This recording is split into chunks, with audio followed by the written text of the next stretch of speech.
Turns out he's a major cinephile. They don't watch enough movies! It's a very simple formula!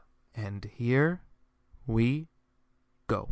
Hello, cinephiles. Your favorite movie podcast host is back at it again. Shout out Caller Daddy, the inspiration for me getting into podcasting. So I tried long and hard to come up with something specific, a real theme or topic for this week's episode. And I came up with some future ones. I might have like 60 more topics as of right now, but I wanted to do something a bit more personal, something to keep y'all up to date with what I'm watching these days. And I figured this could be our very first, the inaugural iteration of the Mixed Bag episode, part one of this new exciting type of podcast episode. What I envision this to be is talking shows I'm watching, some new, some old, just what I've been up to. Maybe I can inspire you to watch, or we can discuss the merits of them, or if they turned out not so good. I mean, I generally do give things the benefit of the doubt to my media. So what are we talking here today? Well, first, I teased it maybe a few episodes ago, but I finally got around to the 2013-14 TNT critical hit, Mob City, as well as the three recent season finishers of The Boys, Lovecraft Country, and Helstrom. So away we go to part one of the Mixed Bag episode.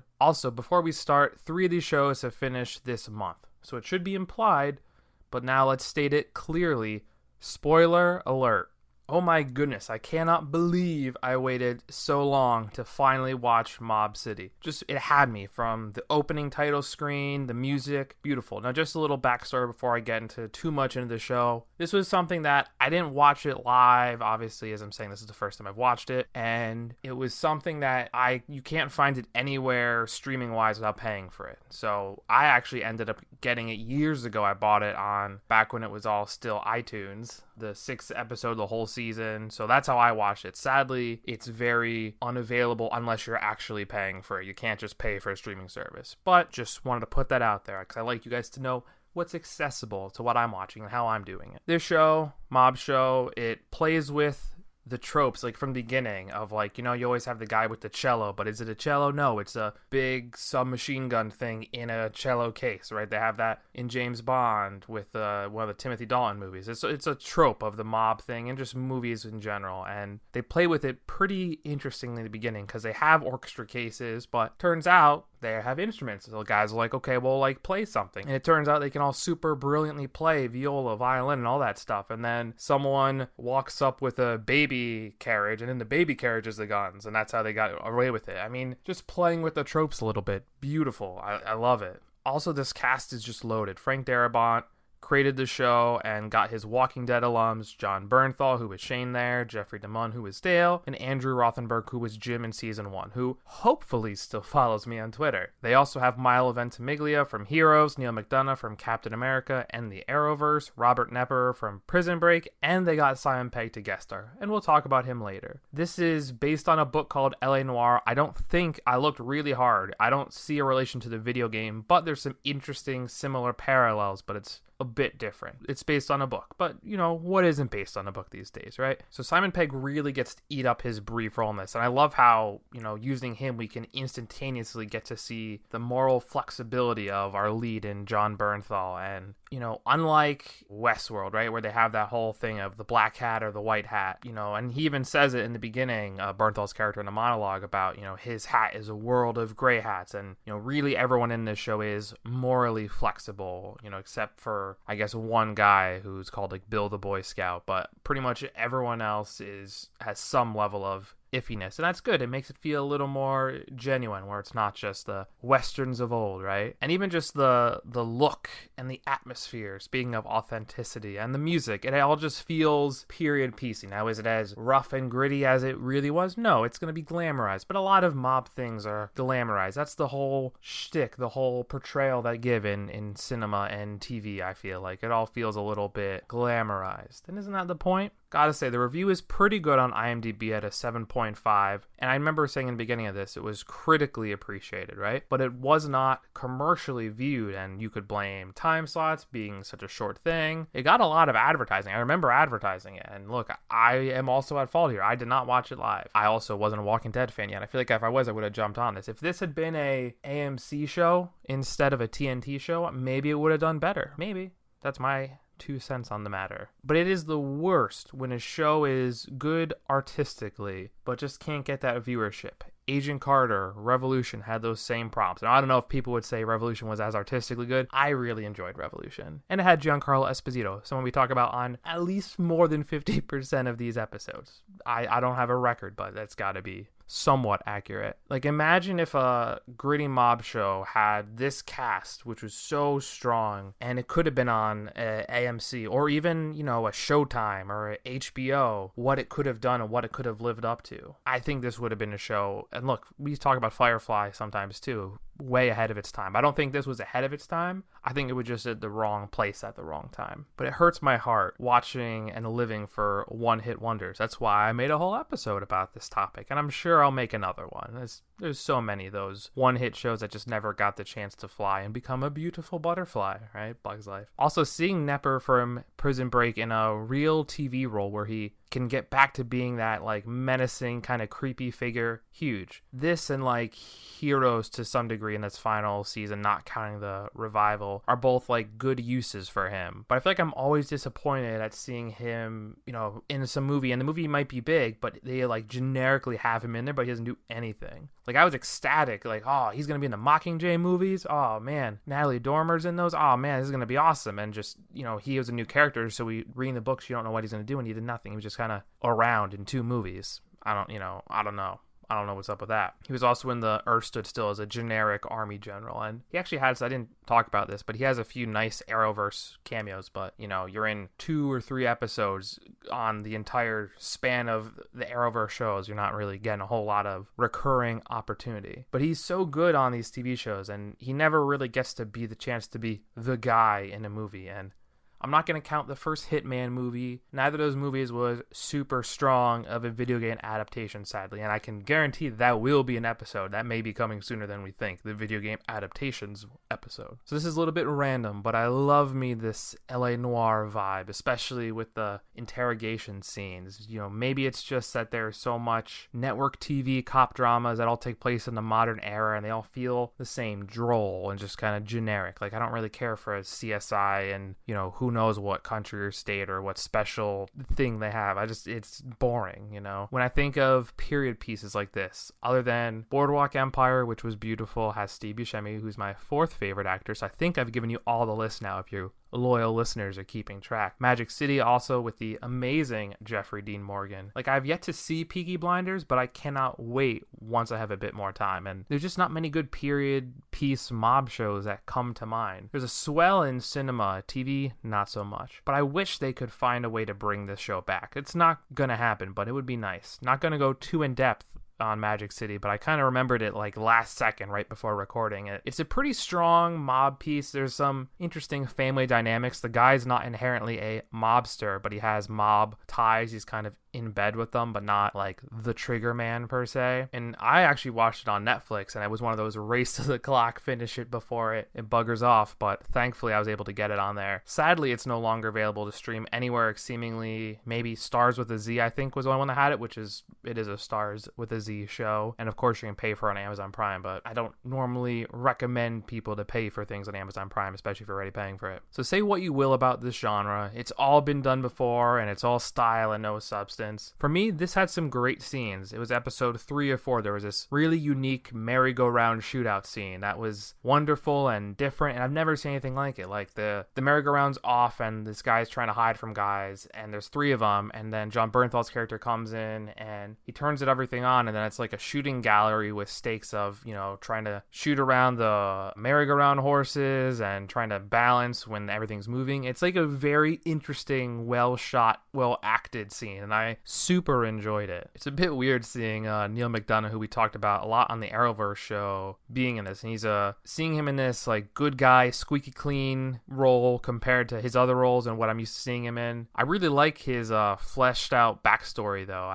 Seeing how he came to be who he was. He was this unliked guy who had to go deal with a hostage situation, and he figured it out by beating the guy up with a door. It was wild. And we don't get a whole lot of flashbacks, but remember, it's only 6 episodes. This was styled in the way, and I guess this was how they did Walking Dead too, with a 6-episode trial season 1, and then they'd go from there. If it exhausted its welcome, it would be done. If it didn't, they would have went on and on and on. And some people don't like how Walking Dead ended that way and went right to the farm, because season 1 in the comics could have had a lot more fleshed out, but we had a little longer with Shane. Instead of, if it was comic accurate, he probably would have been done at the end of season 1, but would have seen Walkers and Snow a whole lot earlier. Just throwing that out there. Pros and cons, right?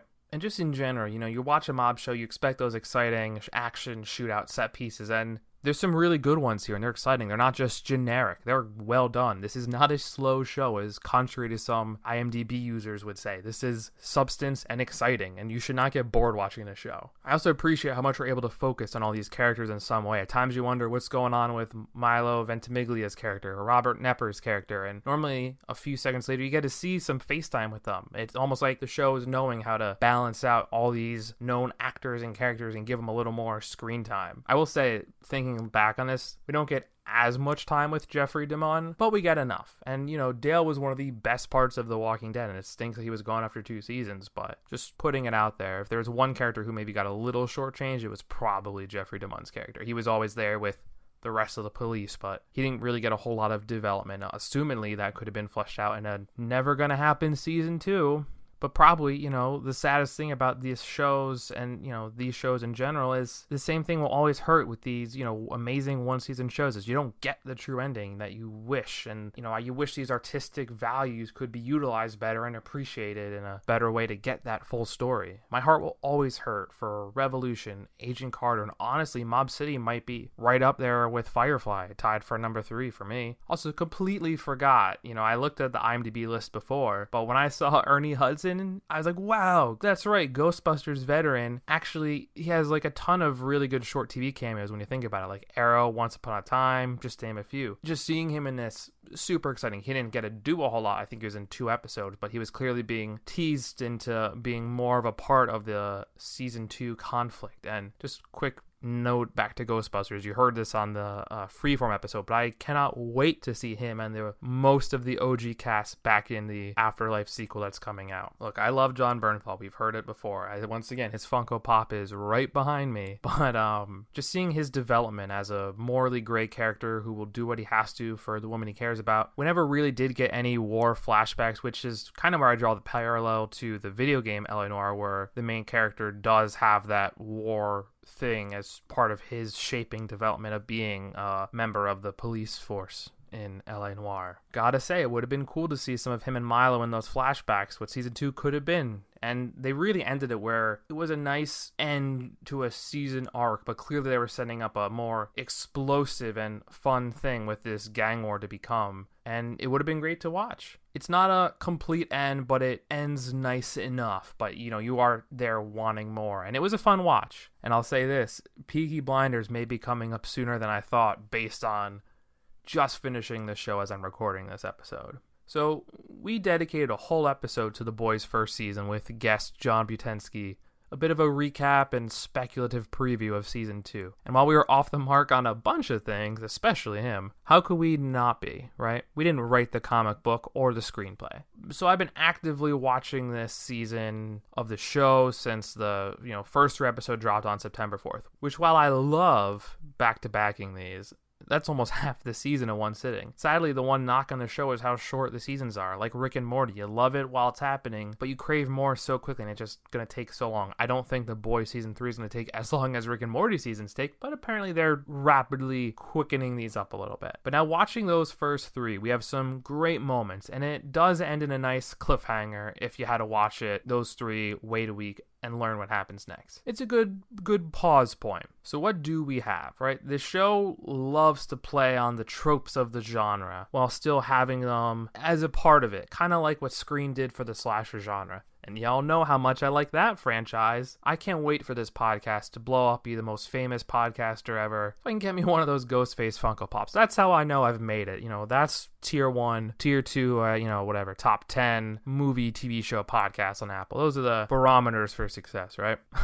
Gotta stop talking about trying to get my Ghostface Funko Pop. So the show starts off with a few phenomenal scenes with the superhero funeral for Translucent. It's pretty amazing, and it's preceded by the much needed Black Noir scene, as I discussed in our previous episode. That's actually how the show started off, where I needed more Black Noir, and seeing him take down one of the super terrorists or villains from the previous season, all to the music of Sympathy for the Devil by The Stones. And this show always has this amazing way of using its music. Even the overuse of Billy Joel, which is amazing in its own right, but somehow it makes the music have a diegetic and meaningful usage for it being how Huey remembers his mom, who is rarely talked about in either season. Speaking of his family, no Simon Pegg this season, which probably was one of the things I'm not thrilled about. Even a small cameo would have been nice. Doing some reading and reflecting. If they're all fugitives, then how could they find a way to put his father in the story organically? But now that they're all cleared and Huey has a legal job, it would make some sense for him to either live with his dad again or at least have them together for some moment.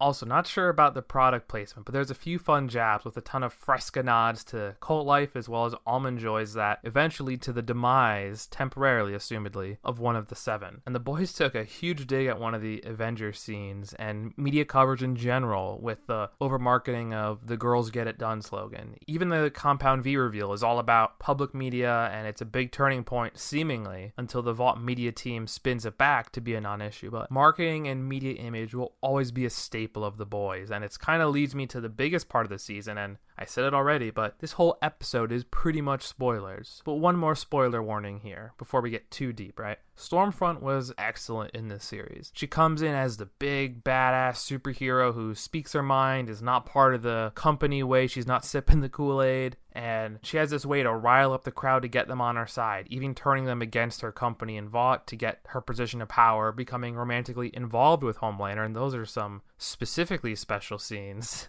And finding a way to turn his need to be loved by the public to make them this super power couple, and she almost gets away with her specific master plan. And the reveal of her being a Nazi and super racist, all these things are actually previously hinted at as early as episode 3. But seeing it all pay dividends, it's just good storytelling. They did already say the show will use COVID-19 as a story element for the following season, and they did that even this season the same way with the socio-political landscape of inciting the crowd to use fear and hatred to get their way, much like Supergirl did in its best season ever. One day I will stop talking about that, but it really was the strongest season by far, that show, and I'm super curious what I will think when I eventually do a deep rewatch into that show. But like that season specifically, I'm very excited for. So other new characters that we get here, the one I was ecstatic about, of course, had to be Shawn Ashmore, Lamplighter, one of the original 7 that had a really early impact on the show, even though he was never seen. And when we finally do get his reveal and shows his power in action, like the history of the night, which saw the boys disbanded initially, and is surprisingly shocking and gruesome. It's brilliant,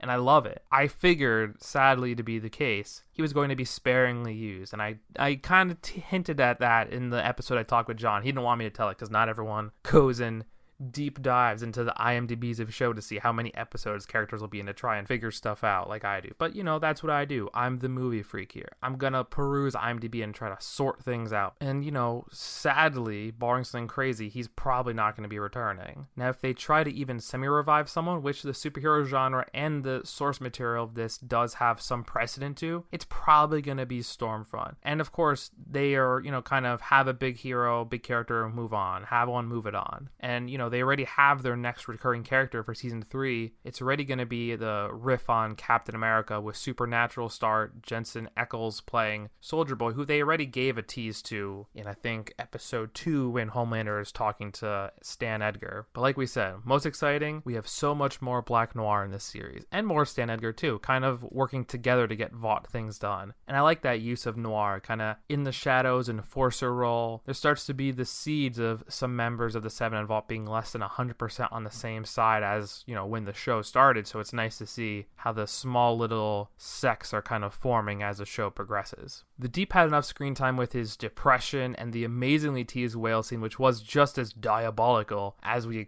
looked at it being when we saw it in the trailers. And, seeing the cult he joins, and it kind of has all these interesting inner working moving pieces to get probably the biggest surprise of the season, with Congresswoman Victoria Newman supposedly based off Alexandra Ocasio-Cortez being the mysterious head popper, super-powered assassin that was teased as someone else and leads to the amazing hearing scene. Not unlike Batman vs. Superman, but instead of just blowing up, everyone gets their heads exploded. And she's in it. And when they were recording her scene, she didn't actually know she was a villain until that last episode. So, it's interesting watching back where she didn't even know she was the villain. And we as an audience are kind of led to slowly believe that now with the teases. Going into season 3, here's where we're at. Billy's wife is dead, for real this time. Their son out of Homelander rape is gone, but I gotta imagine he'll be back to kill Homelander one day. Kind of that keeping him in check, Batman kryptonite thing. A-Train is probably the least utilized this season.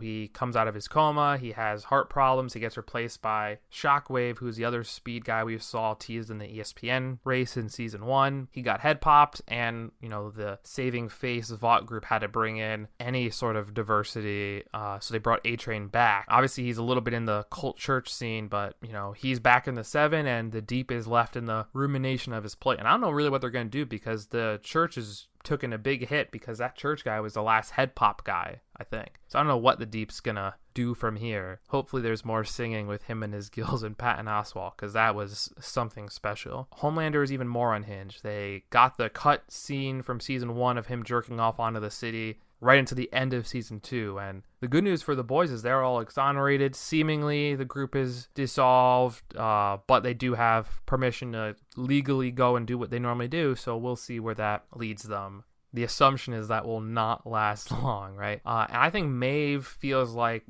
she's grown the most in coming into her own, or who she's supposed to be. More like the hero that Starlight thought she was in season 1, and less like the, what we've come to believe her to be kind of worn out from the X symbol of hope to now being the Vought mouthpiece. I think now she's really kind of become who she's supposed to be. So what do I want more of this season? Well, I want some GD Simon Pegg. Anything. Like even one scene would be great. Obviously, I want more Black Noir, a little more A-Train, giving him a more focused path this season as to what we're doing with the Deep even. Though those two obviously are the least developed coming from season 2. Eventually, we're going to find out who Black Noir is. We got a slight reveal. Different than the comics is what it seems, seeing the small part of his face. But a little more of the other background members of the 7 would be appreciated. And of course, maybe some more messed up stuff that I can't even fathom right now. I mean, that's the staple of the boys. This should be a no-brainer. Some say it's the best mainstay thing Amazon Prime Video has made, and I don't think they're wrong. Get on this show and get caught up before season 3. You will not regret it. Superhero fans, dark humor fans, just good storytelling and cinematography fans,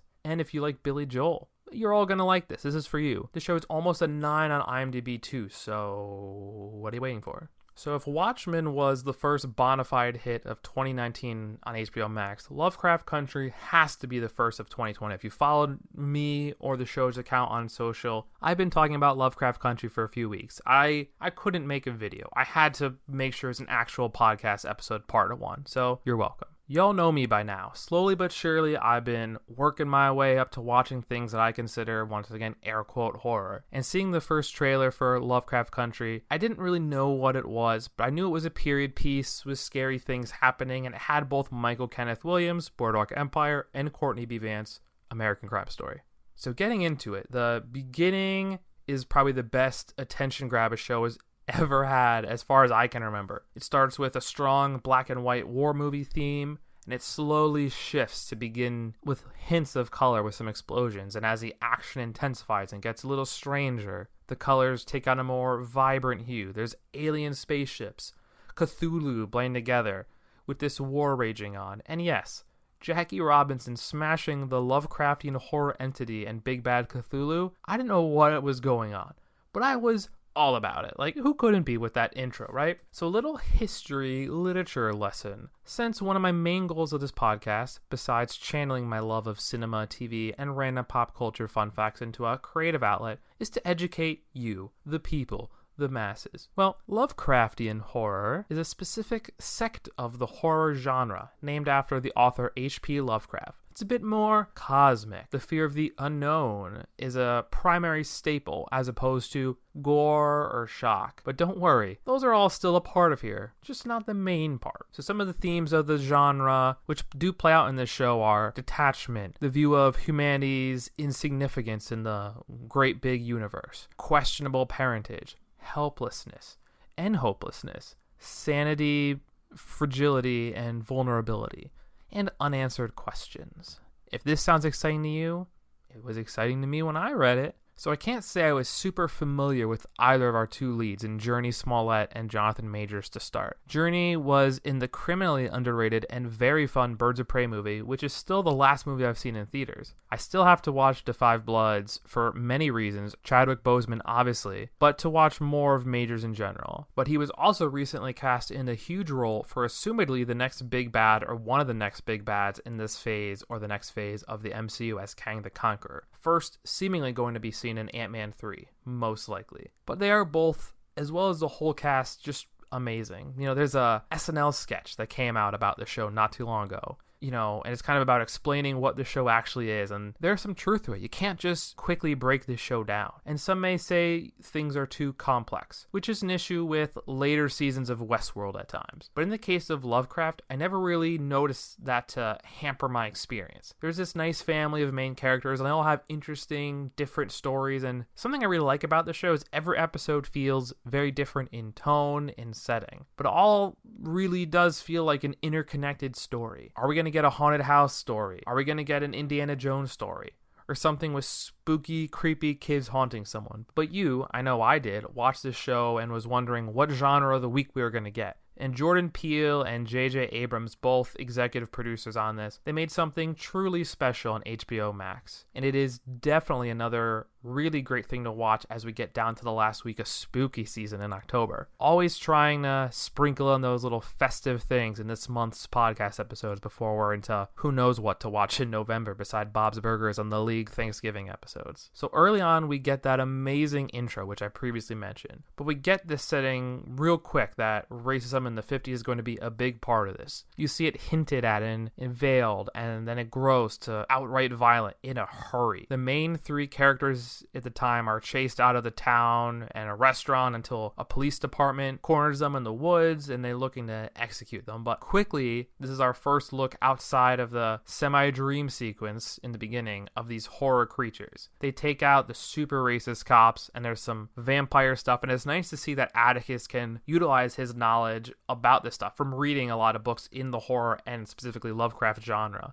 to be a bit more of the guy who knows what's going on to some degree. I also saw some amazing social things about this where, like, this is how someone should really run in a horror movie where Letty has, 40 speed when running from these things. She's not tripping on some branch. She's not running into the cemetery or classic horror tropes. And get a little hit of magic here from the blonde white people teased in this. I love the story of the mansion and the magic fraternity that they were in, but not accepted by the predominantly or entirely white group. I expected more from this story, but they quickly get rid of this group and return back home, and sadly we get a very brief amount of Courtney B. Vance in the show. From here, Michael Kenneth Williams is the new fill-in for Vance, and I love him, but I would have loved to see the two guys together. The adventures range from, a haunted house, a story that would feel right at home with our first season of American Horror Story, to a swashbuckling museum, codes pushing on the walls, tiles falling out, booby trap adventure as only Indiana Jones or Brendan Fraser's Mummy can deliver.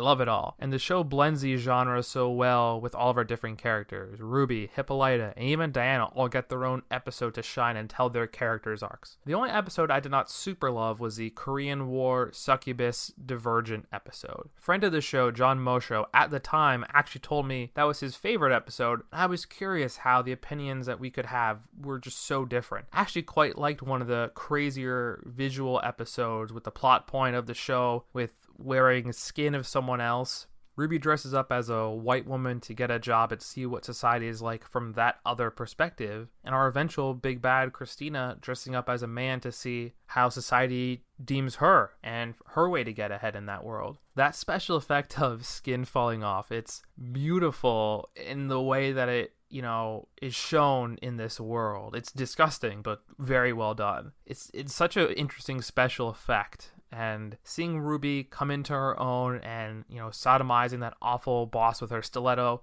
before shedding her white skin to reveal to him who she really is just perfection of full circle character arcs here. Also, that episode specifically had some beautiful Cardi B music, which I love Cardi B. She's the best. Up to this point, the show had been mostly oldies music, which is also one of my favorite genres. I lived on Shazam while watching this. And normally I don't like modern music in my period pieces, but since it was infrequently used and used well, I liked it. The exact opposite of my first episode of watching CW's Reign with my mom. Look, we came off Tudors, Henry Cavill, Natalie Dormer, which was perfection coming off Game of Thrones. Reign was this weird teen drama littered with modern music, brutal dialogue, and hormones aplenty. Lovecraft was not that, thankfully. The Hippolyta episode is pretty different and less scary and more cosmic and fantastical, but it leads to some amazing growth and utilization of this character that most shows would kind of ignore unless to serve as the mother figure who is there to comfort and cook at the home base of the lead characters. They had her explore all that was out there. And some more Courtney B. Vance, which obviously I like. The Jigabobo episode definitely had some Us vibes, and I normally don't like creepy kids. I'm not really interested in watching Children of the Corn in my life if I don't have to. But the ominous musical hit and just the level of scares that episode was super strong when it had been a little more unique and different and fantastical in previous episodes before that. And interestingly enough, we did get another look at the 1921 Tulsa Race Massacre, previously touched upon at the start of Watchmen, also on HBO Max, and brought this event and moment in history to the public eye again, during these times where it's so important to shed a light on things that happened in the past that we as a society may not have learned from, as we do not really know as a whole about this moment in history. I know I never learned this prior to 2019. What's the saying? Those who never learn from history are doomed to repeat it. So once again, Watchmen, Lovecraft Country, thank you. Oh, and blending of sci-fi and horror, that's also good to make that happen. Also good for that. Just one thing before I get into the last episode, and you should watch this. Yes, you should obviously watch this. I think this show focuses on the wrong LGBTQ story. I feel like the focus is on Montrose, Atticus's dad, who's played by Michael Kenneth Williams, and it's a little bit forced, where the idea of questioning your sexuality with Ruby, who does get the short end of the stick at times, seems like a super interesting story because she seems to be in a heterosexual relationship with William, but since he turned out to be Christina in a skin suit, Ruby has to come to terms with that. It takes till the last episode, I think, for them to have a kiss as themselves for the first time, not in the bedroom, out in somewhere else in the world. And it's a great moment that it takes just a bit too long to get there. And if the show continues, most likely this relationship is over and not going to be explored since they both seem to be dead. Ruby, assuredly, Christina is sort of the question mark. But no, actually, she's pretty dead. She got her throat crushed, right? The last episode, which came out this past Sunday, it has a bit of everything. Generational storylines, time travel, scary creatures, and the most fun, amazing carpool karaoke to the chords Shaboom. The fight choreography and bringing everyone back in an awesome time. Yes, a ton of characters die, and most are going to remain so. I just knew Hippolyta was going to give a robot mechanical arm to Diana in some way, and she used that crazy robot arm to destroy Christina and crush her throat in the last moment of the show. But the big question, is Atticus alive? I think that depends on if there's a season 2. Thankfully, Letty made it out alive, just in case we have to find a way to bring Atticus back. Thankfully, Letty made it out alive because she did die and then she came back. All good. But just in case we have to find a way to bring Atticus back with a journey from Journey Smollett. Jeez Louise. To go get him. And, maybe she can get Uncle George and Ruby and everyone. I mean, look, I really want Courtney B. Vance more. We'll see what happens. If there's a season 2. There's no word on it yet. Should you watch this? I've said it time and time again on social, but yes, watch it, obviously. So the brand new Marvel show, Helstrom, dropped on Hulu this past Friday. So the most recent of these by far. So it was supposed to be a part of a planned, smaller franchise for the MCU, related but fairly isolated, titled Adventure into Fear. The Gabriel Luna Ghost Rider first introduced in Agents of S.H.I.E.L.D. was supposed to be a part of this, but sadly it was dropped in development, and I will try not to lament on this too much. But his portrayal of Ghost Rider was amazing and one of the best parts of Agents of S.H.I.E.L.D. as a whole. So about this show, it takes two siblings, Damon and Anna Helstrom, who are children to a satanic serial killer. And I know nothing about these very obscure Marvel characters, but their dad was either a demon or Satan, and Marvel has a character like this in Mephisto and his son Blackheart. They were the villains of the Nicolas Cage Ghost Rider movie. So I know I'm a little confused about how that stands, but whatever. Watch the show and go on, right? So I know reviews for this are average to bad, but I didn't want to let that get me too much of an assumption before diving in. But I did see not strong reviews. I like that the actors, especially the leads, are not too well known, so I kind of just buy into the story, especially for something like this where I really don't know the source material, so it's all kind of an adventure. I've heard many comparisons of Lucifer, a show I quite like, with the amazing Tom Ellis as Lucifer, and he really makes that show with his charismatic portrayal of the titular role. But at times I find the procedural setting and the tone just a little too goofy, and the procedural part just a little bit mundane. I've also heard it compared to The Exorcist show on Fox, which I'm still surprised that a show like that was even allowed to air on Fox. That feels so off-brand for them, not even close. That feels like a Spike TV, TNT, not even TNT, that feels like a Spike TV show at best. I have not seen this show and don't really have any care to watch it, or any of those movies, as of recording this podcast. I am still terrified of this type of horror. But apparently the 2 seasons had super strong ratings critically, even though it was canceled prior to season 3. The most I care for Exorcist scenes is like what they did with the Constantine show. Yes, I can't and won't stop talking about Matt Ryan, obviously. And what they did with American Horror Story, specifically remembering that subplot in season 2 of Asylum. So my take on this show. After watching all 10 episodes, I feel like it blends the procedural format a bit better since there's not actual police involved. Having 2 supernatural leads, making them very different, burdened in different ways from their pasts and having different powers, and making the cop equivalent an agent from the Vatican. I don't know why I like this more. It just feels like it makes the atmosphere of the world the show is creating a bit more authentic. The pawn shop and the caretaker / the blood group storylines take a little bit to get into, but I like how they made Christian, the auction partner to Anna, a part of the supernatural story. The pawn shop is less of a story and plot point and more of a story driving vehicle and setting. The blood group is a great idea, right? Every supernatural group has the group of average folk trying to end it, and that's what they are. But at least early, when we first meet them, there is just not a lot going on, even though Gabriella has ties to them in some regard, and they become more involved as the show goes. We lose a fair amount of them for a time. They come back a bit in the end. They just never really seem to have that staying power I care for. I just wish one of the 2 siblings had more of a tie to them before they were gone, or had more of a presence. Maybe they could have dived in more in season 2. No word on season 2 as of now. The blood is more like a minor annoyance than a true threat, kind of the opposite of like the Children of Liberty in the best season of Supergirl. I know, eventually I'll stop talking about it. I kind of wish they were more of a threat though, you know. They're present in the show but rarely feel like the real threat to our heroes or our villains. I have to say, Gabriella joining them is a bit exciting to see where that could lead if season 2 happens. So I definitely feel like the brother is more developed of a character, most likely because the show really starts with him and his ties to their demon-possessed mother. But I like seeing how different their lives are, one working loosely with someone with ties to the Vatican, and one using her powers to rid the world of evil people. I kind of like seeing them together and how they both deal with the trauma of their past, that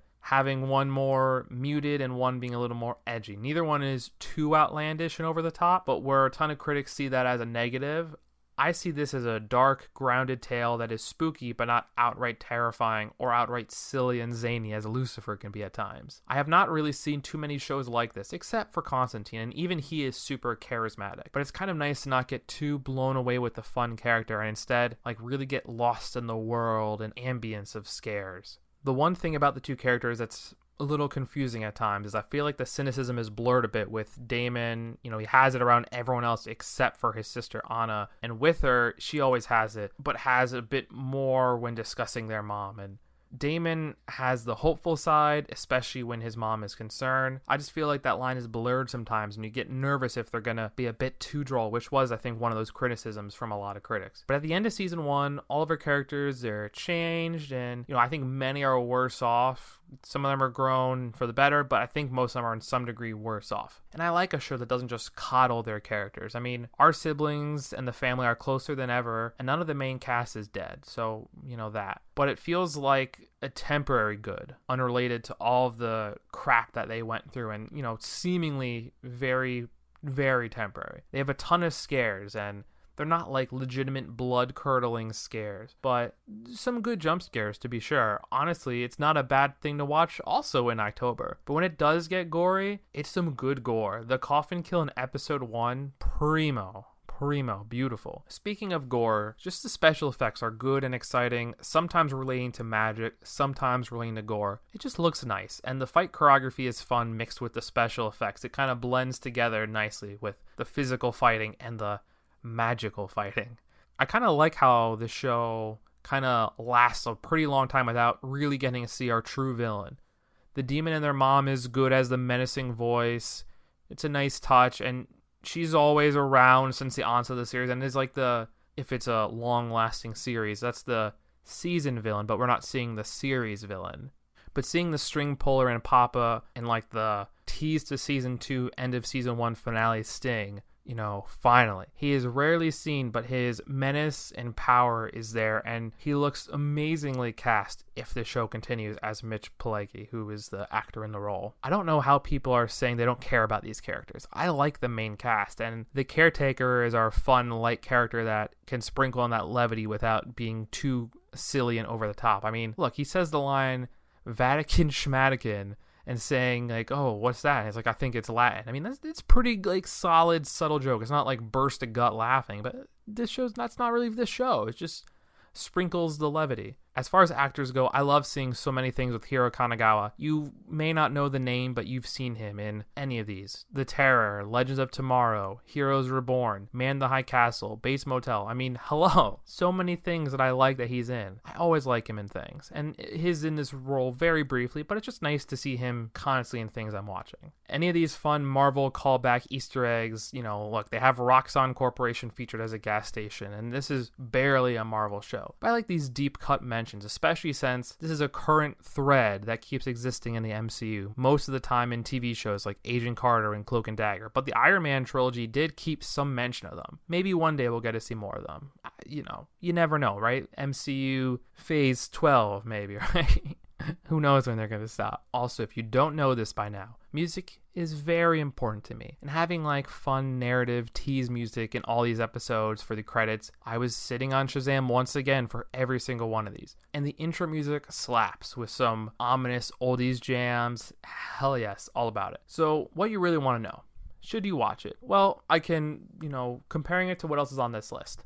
The Boys, Lovecraft, non-negotiable, have to watch it. Mob City, I could see why someone may not want to watch it and, watch Boardwalk Empire instead. I liked it. This one's a little trickier, right? I think you should. It's a bit supernatural, a little spooky. It's a very small bit superhero-ish. It's also very dark. It looks great. It's a bit of a slow burn. Now, some people don't love that genre, right? The Killing, Broadchurch, True Detective. They're all slow burns. Now, look, this is not as good as True Detective. That show is a masterpiece. I know season 2, a little iffy, but as a whole, it's a good show, right? Not really a question. And not all slow burns are good. Not everyone likes The Killing. I'm hit or miss with The Killing. I despise The Fall, especially because I think Jamie Dornan is a better actor than the weird, creepy guy typecast roles he is known for in that and 50 Shades of, But sometimes the atmosphere in smaller scale stories, it's just nice to soak it in and get engrossed in. I just wanted to continue to watch this show more and more as I went on. It filled the void I have had ever since Constantine was canceled way back in 2015. Now I hope they both get a season 2. Come on Hulu, and super come on the CW. And with that show, Constantine specifically, I want everyone back. Harold Perrineau, Angela Celia, and Charles Halford. Also, Jeremy Davies already appeared in the Elseworld crossover as a different character, so make it all happen, CW. Tangent, over. Put a stamp on it, put a fork in it, it's done. So that's it, Knick Gang. I know this is something a little bit different, so I'm curious. What do y'all think? less of a specific episode and more fun, a mixed bag of shows. Mostly current and one a little bit older. But sometimes I just want you guys to get a little more insight into the everyday me when I'm watching currently and having things a bit less planned out and structured. If you guys have any movies or shows you want me to dive into, maybe they can be talked about on this show and I'll give you a little shout out for the hint at the topic or the suggestion of the topic. Please reach out on social, either knickknack movies or knickknack_IC. Look, words of affirmation and physical touch are two of my love languages. But in this case, I would love some acts of service with those words of affirmation to let me know y'all are digging this podcast. So go to Apple Podcasts, write a review. It could be funny, heartfelt, or super brief, but tap those stars. Not 1, not 2, not 3, not 4, but 5 stars for those reviews. Make sure they're both parts in there. You can find us just about everywhere you find your podcasts. Apple, Spotify, Amazon, and so many more. Still waiting on Pandora, but hopefully soon. Then you can listen one more way on your smart TV, Roku, or Fire Stick. Tell all of your movie and TV friends. Listen. Our show is on Buzzsprout, our podcast hosts, and they're just the best, right? And as always, folks, until next time, you cinephiles, you... Are you not entertained? I think this is gonna be the beginning of a beautiful friendship. I don't like goodbyes. Let's just call this see you later, alligator.